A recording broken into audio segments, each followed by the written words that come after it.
That's like the angriest I've been in a minute. We're not starting this on a note of anger. Let's figure it out. Why can't you start over there?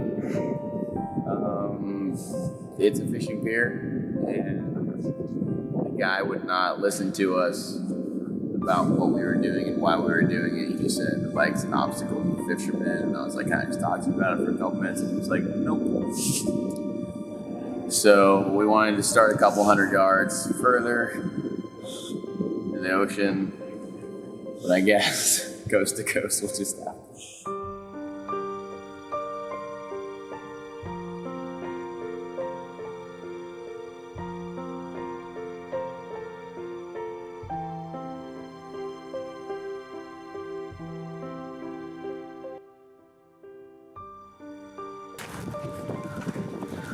Not gonna start this on a note of anger.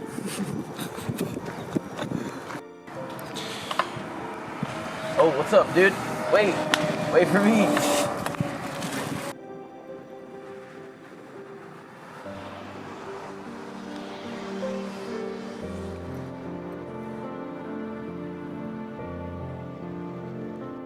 Just like that, he's off.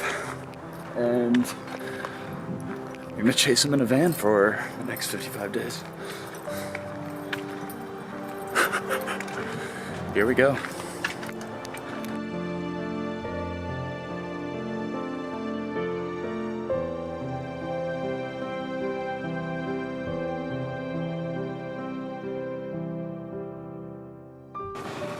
Waiting for Joe to come around the bend. We had to get off the highway because it was just sketchy, and so now we are in farm town, middle of nowhere.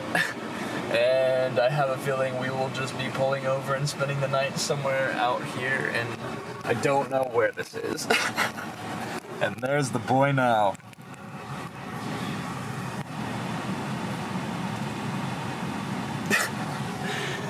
This day is ridiculous. We need some major route planning because what we had is not quite cutting it. How many miles left? 17. And it's not that many. We could have done it quicker, but we want to make sure we finish strong every day and not absolutely exhausted. So I stopped for some blessed bites, which is like fat, jerky, protein, and then some electrolytes with this boost. So we're just taking a 10-minute break, 15-minute break, and then we're gonna hop back on the highway. And this is what the highway looks like. We hate the highway, but we're doing it. Everybody on the highway hates us, but we're doing it. How'd it go? Definitely settling into the discomfort for sure. Definitely not used to it. All right, Patrick, give us an update. Update is we both just smacked face first into a big old wall, and we're really tired. We didn't get much sleep last night. Got up really early this morning for sunrise. Hit it really hard. Did incredible, but I think we're both in need of some rest. Where are we right now? We are in the shadiest parking spot of the Elizabeth City Public Library. I don't even think that's what it's called. It's just some public library. I just tried to use the Wi-Fi from the parking lot and it didn't work. So, I mean, we can go in, but we like it in here. Like I look not well. I know it too.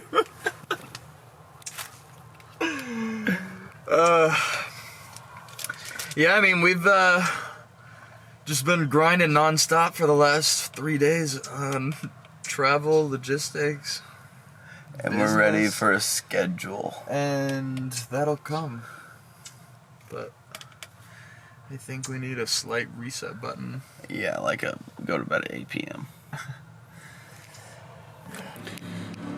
First grill of the trip happening at the one and only public library. Because we're trying to upload files on their Wi-Fi, but they are closed. There's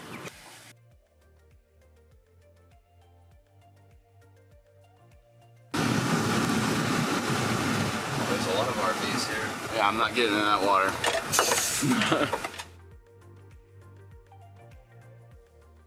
Day one was hard. Day one was a PR, and the furthest I've ever ridden in one stint on the first day. My butt hurts. We rode 6 inches of shoulder on a 2-lane highway for way too long. Whenever you do that, you can't actually get into flow because you're so constantly thinking about your safety and not just able to check out. So I'm really excited about day 2 because day 2 is the first day where you're able to do multiple, you know. Right now we have 1 under our belt, but day 2 is more than 1. And once we start getting into more than ones, I think that's whenever it's gonna get easier. But last night we slept in, we got caught up on sleep, and now we're just starting again a little bit late, but we're excited about today. My butt's gonna hurt, my knee's gonna hurt, but we're excited about it nonetheless. So I'm gonna lose you for part of the day. I don't know, it just kind of depends what's out there. Just trying to decide if I want to put beef jerky in my back pocket. What kind of beef jerky? No Man's Land! It's actually really good. So I'm gonna put a lot in there. Get a little bit of energy on the road. Yeah, baby.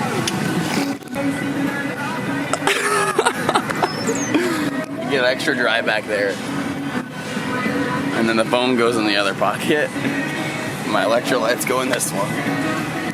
Okay, so here we have the stopping point for day 1, and we're making sure that we try our best to start from the stopping point from the day before. So we drove here a couple minutes. Now we're about to get going on day 2. So another one of those tonight.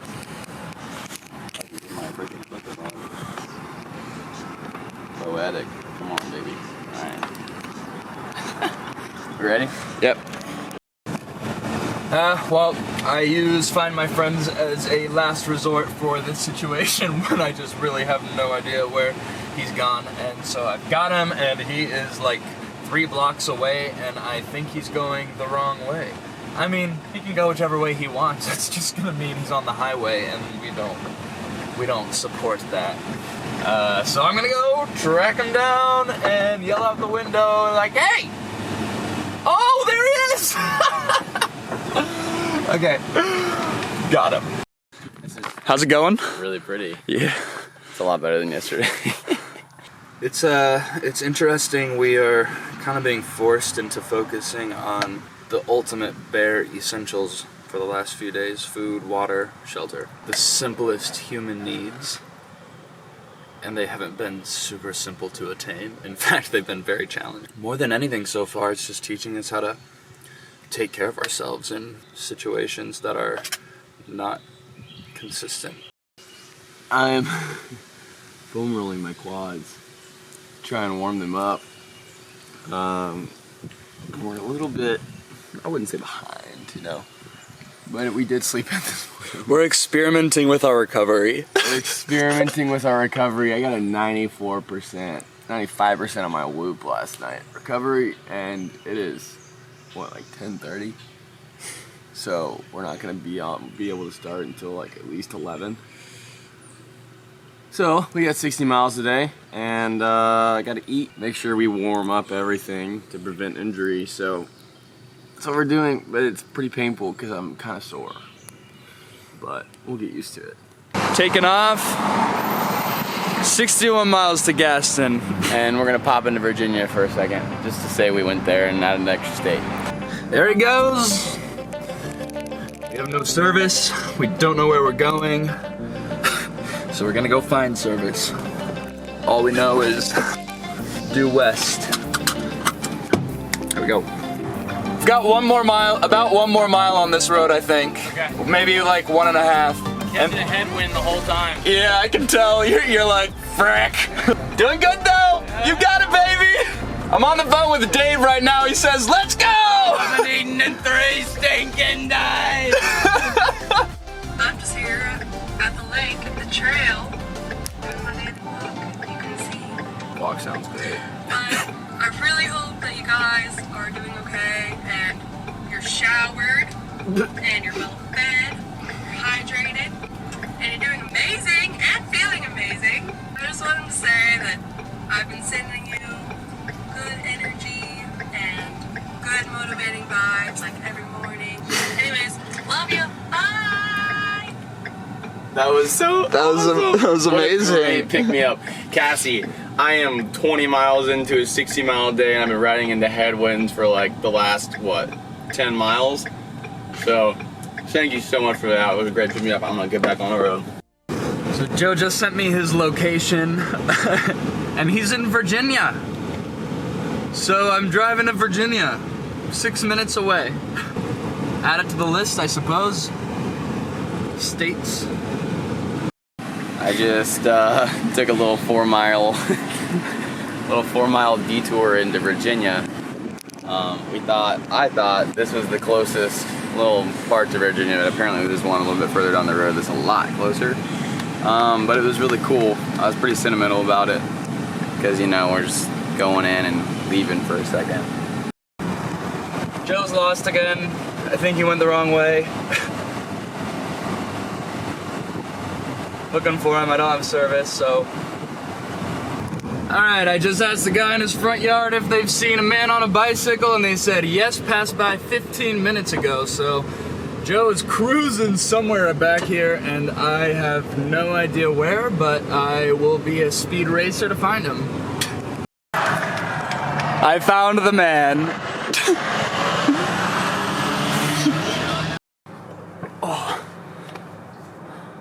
Do you want to start or you want me to start?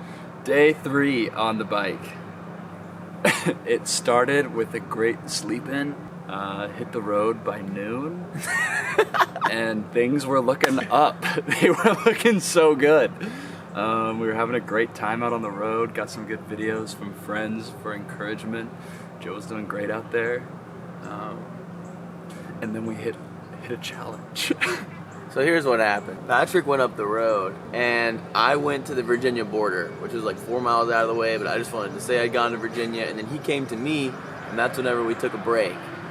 And we took a break, and luckily I refilled my waters, and I forgot to plug my phone in, then we separated. So I set up shop on the side of the road in this nice shady area to take some cool pictures of Joe coming by, and 20 minutes went by and that felt a little long, so I said, all right, I'll give it 10 more minutes. 20-something minutes went by, he didn't come around the corner, so I gave it 10 more minutes, and I had a feeling he went a different direction. So I checked the location and wouldn't load, and I called him, and it went straight to voicemail, and at that moment I knew it was not gonna be easy to find him. Went down a few roads, asked a few people, and they were like, yeah, we saw a guy on a bike go that way not too long ago. So I just kept going. Hour goes by, no Joe in sight, and I'm blasting down every road in this county, and he's nowhere to be found. Hour and a half goes by, and I get a little panicked, and I call up Dave, and he kind of gets a headquarters of maps going at his place, and he's telling me where to go. We're thinking, oh, if I were Joe, I would have done this, that, and this. So I am going 70 miles an hour down every road in this little place, and Joe's just nowhere. We're coming up with plans on what we're gonna tell the police if we gotta call them. Long story short, 2 hours later, I find him on the side of the highway cruising down. And My phone died to start off, and then my Garmin hit like 9%, and it started powering off. And so I just put it in my Garmin, like I zoomed all the way out and picked, it's Gaston, right? That we were going to. Yeah, I picked Gaston and just navigated, and I just passed the street, and I was like, I'm pretty sure that might have been one of our turns. But it navigated me straight and took me way, way out of the way onto highways with like a 6-inch shoulder and like massive trucks and big old hills. And I started getting saddle sores, and I was just not a very happy camper. I ran out of water. I was like just thinking to myself, like, man, 2 hours is a long time to not see the support vehicle. And so I was just thinking that he had gone to like charge things. We finally ran into each other after like we left at noon, so it was like 6.5 hours, or like 6 hours or something for 60 miles. Do what? YouTube channel? Yeah, actually. How you guys doing We're making a video for it. Caroline the dog is gonna be in it. Oh, look what I found. Hey, Carolina. Oh, hello. Yo. It's so cute. Yeah, we needed a puppy. We needed a puppy today. Oh. Hey. Okay, go play. Easy. This is amazing. Alright people, it is 11 a.m. and we are taking off. Joe just got going and we're going to Warrenton, North Carolina. This time we have a plan if we get separated, so we're feeling good. I'm just cranking back coffee. Here we go. Guys, Hey man, take your pass, man. I actually am working today. I just take a break. Hopefully you can read my handwriting. alright. Yo, I'm gonna roll down and Oh, you check got out the Sam. Joker. Alright. Have you ever cheated death? Well, I don't think so. I've came close a couple times, especially wakeboarding and doing what we do here. But haven't quite cheated it yet, so still living. What is your most memorable dream? I forget most of them most of the time. Yeah, we all do. Probably riding behind a boat called the Super Aeronautic G23 Paragon. That's probably been my most memorable. Yeah, heck yeah. You wanna go for it? I'm in. And what I gotta do?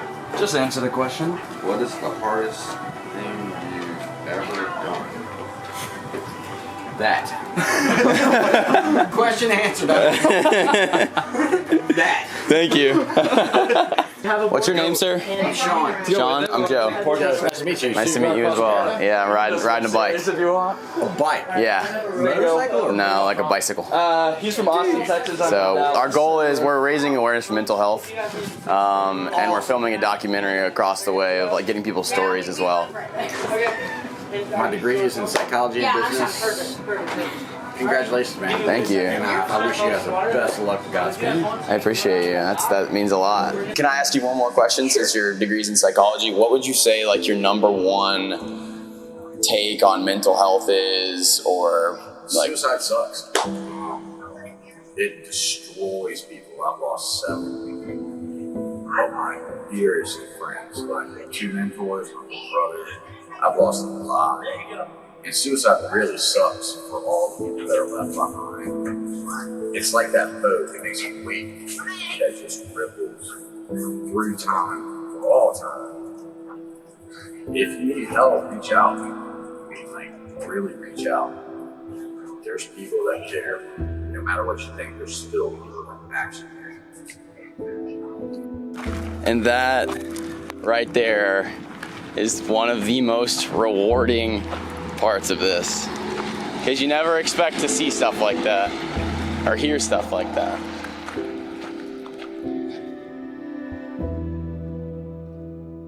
What is your dream? Well, I would love to do what you're doing. That's my dream, right there. That is simple as that. I would love to get on my bike and go ride across the country.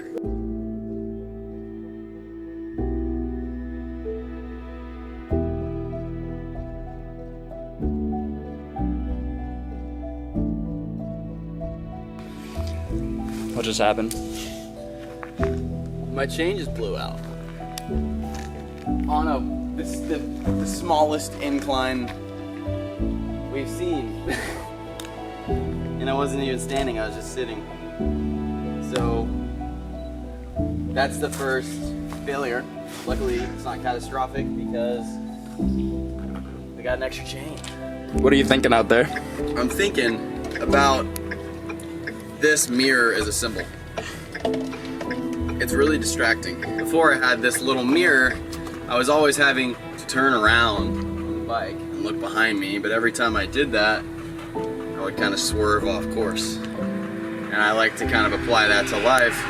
The more that you turn around and look behind you, the less you can focus on what's forward. But you can never fully forget your past. And just like this mirror, which gives me a little glimpse of what's behind me, you can never fully forget it. So this allows me to continue to look back and apply my sense of self, but also not get so focused on the past that I forget about what's in front of me.